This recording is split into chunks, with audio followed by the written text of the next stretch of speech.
My name is Denarii Rolle, and I'm the Free National Movement candidate for Pinewood. All right, so let's start off with question number one. What specific moment or issue convinced you to move from private citizen to public office? And what change do you believe you can achieve as an MP that you could not achieve from outside the system? Well, like you said, being a private citizen, I did a lot of community work. Um, I spent my time giving back.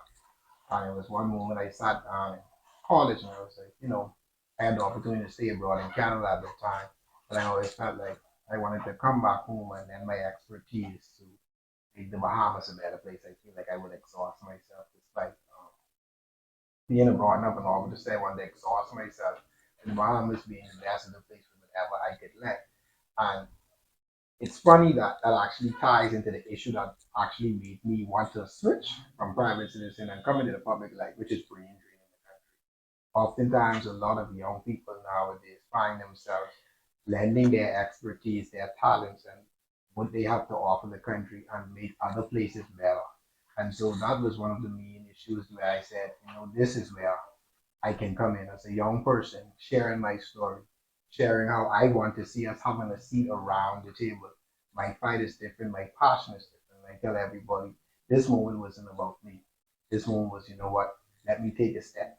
And every young person that believes can say, look at Denarii, if he could do it, I could do it. And I really believe that we have some of the most talented young individuals anywhere in the world. And if they come back home, the Bahamas will be in a completely different place. And so for me, it's how I will be different or how I will bring the changes, being a voice around the table, hopefully setting an example for others to want to follow to join in this fight. Spoken like a true politician. I'm a leader. Next. Sorry, spoken like a true leader. Thank you very much. Next question. What concrete plans do you have to create real opportunities for young people in your constituency? Well, that's a good question, and thanks for asking. I thought I should also let you know I'm a certified youth leader in the Commonwealth of the Bahamas.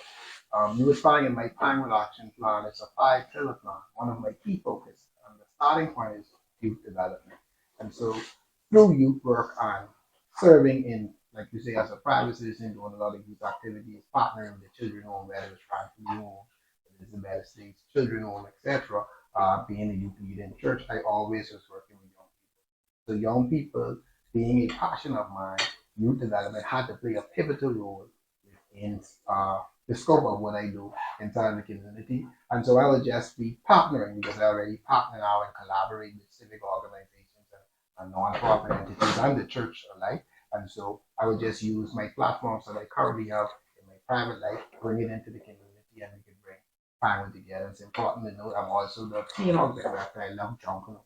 And the Teen Hawks program that I'm the director of, the mandate is to develop community leaders and nation builders through the art of Jungle. And so I feel as much as you give young people to do in a positive light, it helps turns their life around for the better. And what type of leadership and governance do you believe the Bahamas needs over the next decade? And how do you fit into that vision? Well, I think obviously right now we need a transition, a shift in leadership. A mixture. I think young people have to get involved. We are in the 21st century. Some people say we are a first world and we operate in a third world type of style. So like we behind times. AI is becoming on screen. Social media is becoming a takeover. Technology is now the new way of life. And so I think we have to do a lot of training in trying to get to where the world is trying to catch up.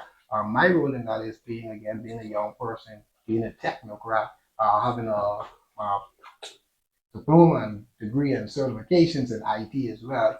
That's my way of lending my voice through innovation and creativity to young people and then to the Bahamas at large. So I did a lot of training too in my past time with systems and getting people, whether it's young or old, to understand technology within itself. And so I think that's where the world is headed, and that will be a pivotal core part of what I bring in terms of transition over the next decade. And definitely, again, pushing for more young people to come to the forefront because it's not easy. As young people offering yourself, you're fighting systems. The more get involved, the better it is. I often encourage people. It's easy to complain from the sidelines. It's easy to see what's happening from the sidelines. So what do you do about changing it? Get involved, get in the fight, push for a seat around the table, let your voice be heard, offer your solution. Your voice matters. Okay. And you mentioned the Pinewood action plan that you have. Mhm. Beyond campaign promises, what in your professional or community record proves you can deliver real results for the people? But one of the things I tell residents actually when I go door to door now is I want them to do research. It's like you're applying for a job. I'm the employee, the residents check me out employer, and that's where our slogan, we work for you, not with you, comes in. Oftentimes, a lot of politicians get in the chair and feel they are in charge, but ultimately, you work on behalf of the people.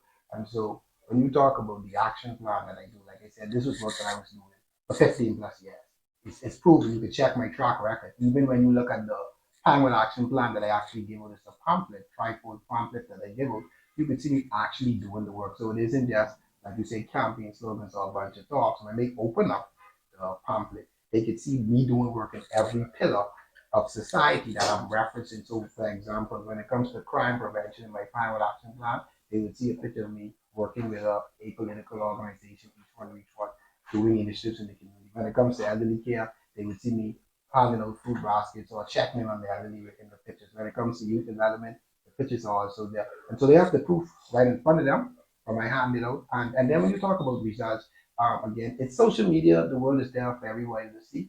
You can check my track record. And then one of the main causes why I picked Pound, because I like the challenge, was the water issue. I work the water and sewage, so much so that I manage operations in the operation department, dealing with road reinstatement, aid infrastructure. Prior to that, I was a technician in GIS, that's geographical information systems, where we had to survey land, plot the various houses or meters, laterals, lines within the community, dealing with infrastructure. Those are the things that I actually did at Water and Sewage in my profession. And so whilst I'm young, I was a manager in that role, 33 years of age, and I was also the vice president of the management union, which caused me to fight and represent people's interests and what it is that they're potentially being done wrong on the job, representing their interests and making sure things is done right. So I mean, when you talk about track record, you could ask around, you could look on Facebook, you could even get references, and that would speak to what the type of leadership that I would bring to the community. So we can come back or okay. On major national issues like crime, cost of living, and healthcare, what is one bold decision you would support, even if it is politically unpopular? One of the things I would want to see, I don't necessarily think it's politically unpopular, but I think Texas governments were scared to touch it, is the death penalty. Crime is becoming a rampant thing. I think we celebrate when it's 90 murders or 80 because we used to be doing 100 or something. But to me, one, two, three murders, children or parents losing their life is too many. And I think whilst the death penalty doesn't solve the crime issue because crime is complex, it goes from home straight to the community, right? However, I think it would put fear in the criminals to be scared to say that there's potential that I could die if I make this decision because you know the Bible tells you live by the sword, you die by the sword. And so I think that would act as a major deterrent, and then what it also does is, a lot of the public citizenry complain about police and the way they do their work. They lazy with investigations or they pin stuff on people. I think the police now and other enforcement agencies will now be more inclined to properly do due diligence and process and process in such cases because they now know they have the lives of people at risk when they put their findings down. So they would not to be so focused or so careless when they're executing their job and to say, all right, I have to, and it makes them doesn't do it in a more serious way because now they have to focus on what it is that they're presenting because depending on the case, they know that this could land someone to their deathbed. And I think it would potentially have a lot of people sleepless at night knowing they made an error in certain judgments or they rush into push through a case and say, again, brownie points or whatever. So I think that in itself adjusts the whole mentality of what the system would look like from the police straight down to the criminal, how they would approach crime and look at crime. So I think that's a major deterrent and would really slow down some of the bloodshed that we see. If your party takes a position that you believe is harmful to your constituency, would you be willing to vote against your own party? Well, politics, is it's a team sport. Obviously, you represent the party's interest or the party you carry the party's banner. So it wouldn't be me voting against the party. When you the question that you asked, when you reference the community, example of the community, my concern is going to the residents of Pine. The Pinewood people would elect me, they would put me up any issue that they put forward, I would run it by them, I'd ask them, get consultation, and let them give me their feedback. Because it's not about me. I have to put myself aside. Ultimately, the judgment call would fall on, the feedback I get from them, and then I have to make a confirmed decision. But definitely, from what I see so far in the manifesto, I don't see us going down the road to put anything conflicting or major interest so far in the constituency. But obviously, you always have the option if your personal convictions is that much so conflicted after consultation, like I said, with the community that put you there. You obviously have to do the honorable thing and resign if you're that passionate about it. But it's important to know that you're on a team. Well, it's not always about you. You represent the community. So it's a community voice. It's not about Denarii. The community will have their say and they will have their way. If it's really something that, stirs my being. I just have to do the honorable thing. You just have to do the honorable thing. Have to do the honorable Works for them. thing. Work for you. If the Pinzard-led administration were to implement something that your Pinewood constituents were not a fan of, would that mean that the member of Parliament of Pinewood would say no? Yeah, the Pinewood people, if their voices no, Pinewood say, we don't want that, and it's a resounding no. And I understand with the people. We work for you. I work for the people. I am their employee. They have an employer. And But what- again, I don't think with like say, we don't have to write for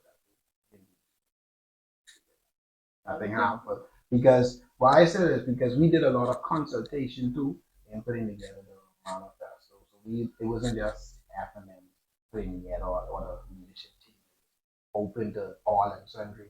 We have cross collaborated, and that's one thing I like about this current leadership. I mean, no F and M coming this team that usually we like to collaborate. We talk to the stakeholders. We act as facilitators. So we talk to everybody in these different industries to figure out what works, what generally you think would benefit the community, and we put the manifesto together. So I don't think you see much conflicting issues because based on our consultation, we should have captured everything that we think would send the Bahamas on the next trajectory of the 10-year or the decade that you referenced earlier as part of success and being people better. So that's why I say that. In one clear sentence, tell voters exactly why you deserve their vote and who and how you want to be remembered in this race. No campaign slogans. Denarii Rolle is a man of action. And not only a man of action, politics needs men of integrity. And that is who I am. Right? And we have one more question. This one's a fun thing for digital, just to get a little personality. So we have a bag here. In this bag is about 9 different issues that over the last few weeks, our Eyewitness News viewers have suggested as some of the most important issues impacting our country right now. You have 30 seconds to tell us how you would address that issue or your position on the issue. So I have to pick one? Out the bag. Wait, we have to record it. I have to record it. Yeah. Me picking on the Yeah, we have to record from you picking up the bag. Hold on. It's for digital as well, so. Huh? Oh, sorry.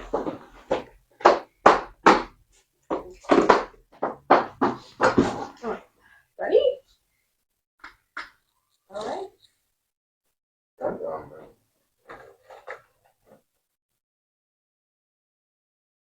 Please, Just hold it up to the camera. What you got? disability awareness. Hold it.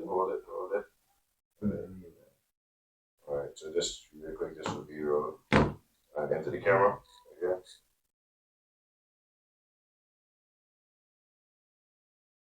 Good, and one more.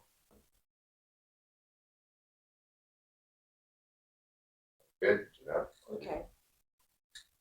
Instead of 30 seconds, we're gonna give you a minute. We'll give you a minute. You ready? Yeah. Your minute starts.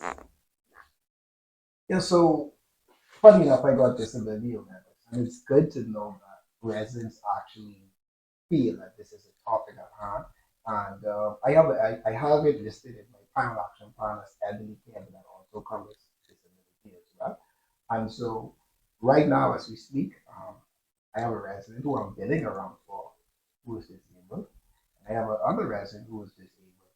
I'm assisting with, transportation regards to getting grocery and see their, getting grocery and see their doctors with medical appointments and stuff like that. So I'm happy that people are taking it serious and they see it as a need. One of the things I see happen already is this. I think it was Naughty who does this, taking a picture of the disabled squad.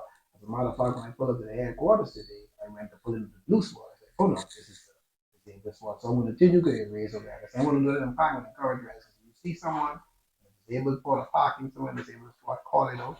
At my office, you're going to have access to make sure a ramp is there, or parking is there for them. And then again, anyone in the community that needs assistance,